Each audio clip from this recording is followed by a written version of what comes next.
Horn saw splashing, he looked toward the sound. That's funny. Thought Horn. There's no one around. They heard it again, just a very faint yell. As if some tiny person were calling for help. I'll help you, said Horton. But who are you? Where? He looked and he looked, But he could see nothing there. but a small speck of dust flying passed through the air. I say, Murmured Horton. I've never heard tell of a small speck of dust that is able to yell. So you know what I think? Why, I think there must be someone on top of that small speck of dust. Some sort of creature of very small size, too small to be seen by an elephant's eyes. Some poor little person who's shaking with fear. He'll blow in the pool. He has no way to steer. I'll just have to save him, because after all, A person's a person, no matter how small. So gently and using the greatest of care, the elephant stretched his great trunk through the air. And he lifted a dust speck and carried it over. He's found safe on a very soft clover. Humph, humped a voice.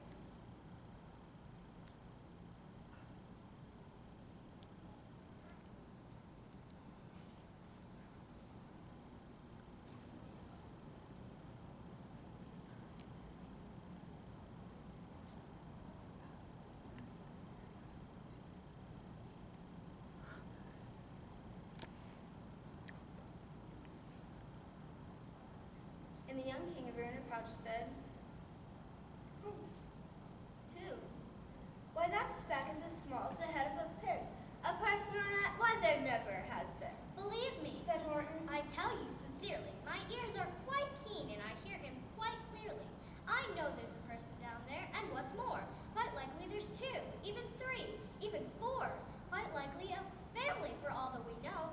A family with children just starting to grow. So please, Horn said, as a favor to me, try not to disturb them. Just please let them be. I think you're a fool, laughed the sour kangaroo. and the young king of Arianna Pouch said, Me too. You're the biggest playful in the jungle of Newell. And the kangaroos plunged in the cool of the pool. What a terrible splashing. the elephant frowned. I can't let my very small persons get drowned. I've got to protect them. I'm bigger than they. So he plucked up the clover and hustled away.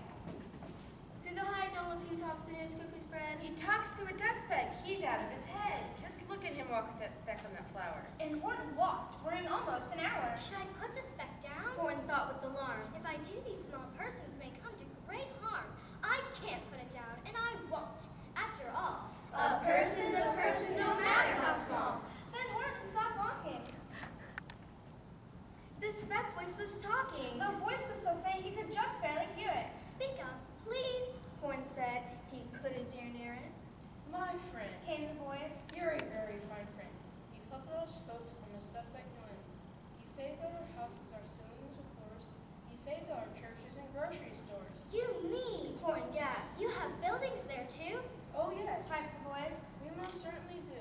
I know Called the voice. I am too small to be seen, but I'm mayor of a town that is friendly and clean.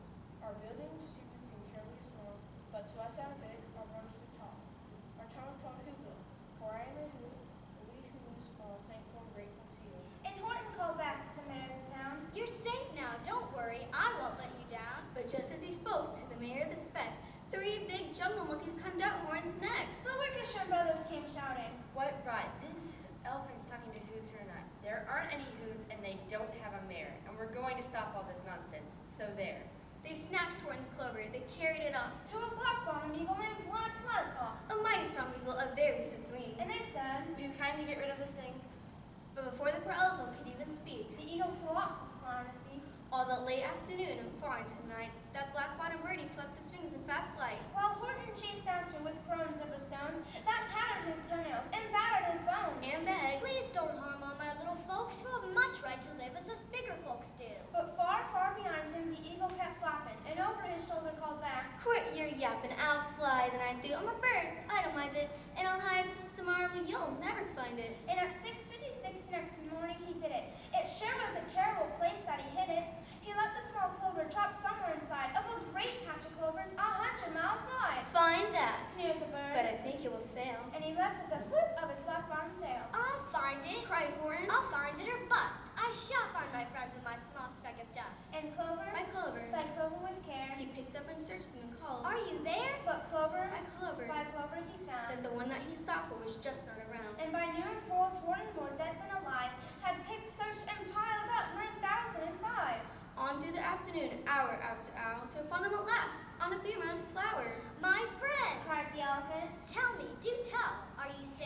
Are you sound? Are you whole? Are you well? And from down in the dustbag came the voice of the mayor.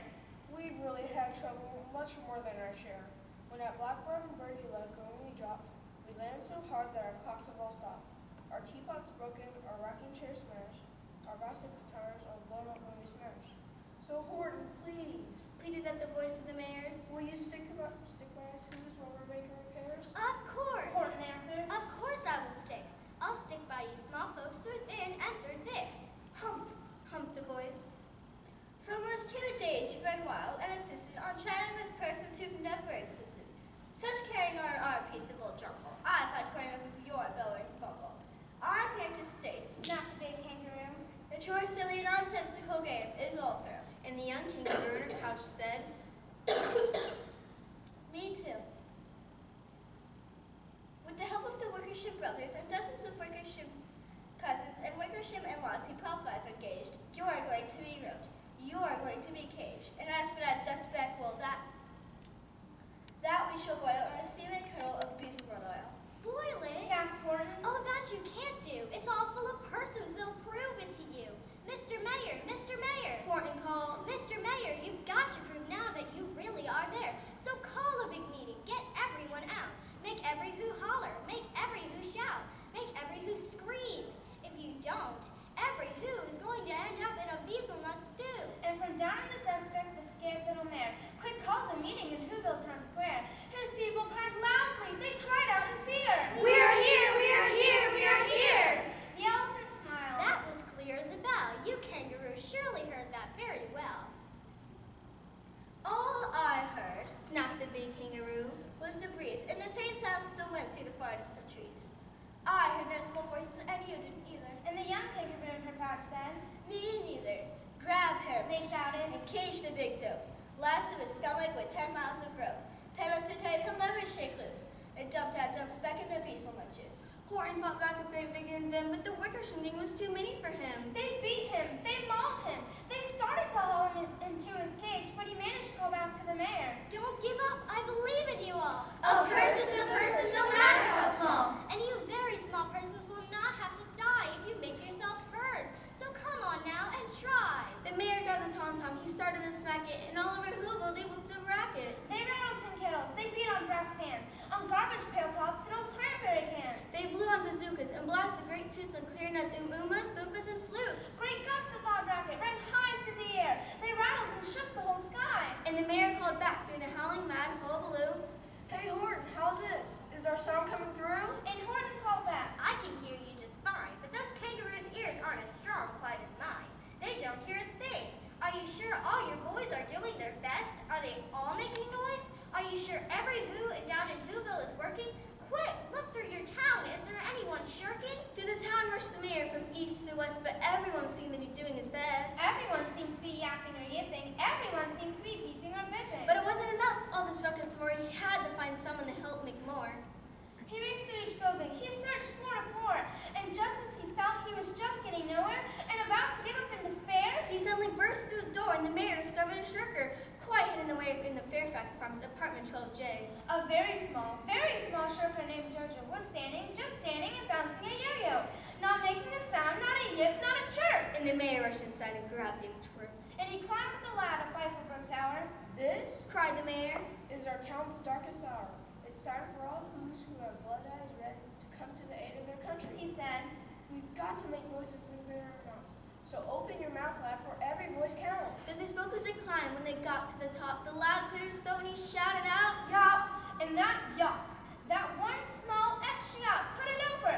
Finally, at last, from that speck on the clover, Their voices were heard! They rang out clear and clean, and the elephant smiled. Do you see what I mean? They prove they are persons, no matter how small. And their whole world was saved by the smallest of all. How true, yes, how true. said the big kangaroo. And from now on, what I'm planning to do, I'm going to protect them with you. And the young kangaroo in her pouch said, Me too. Folks that want it subway from me when it's smallish, I'm going to protect them no matter how smallish. The end.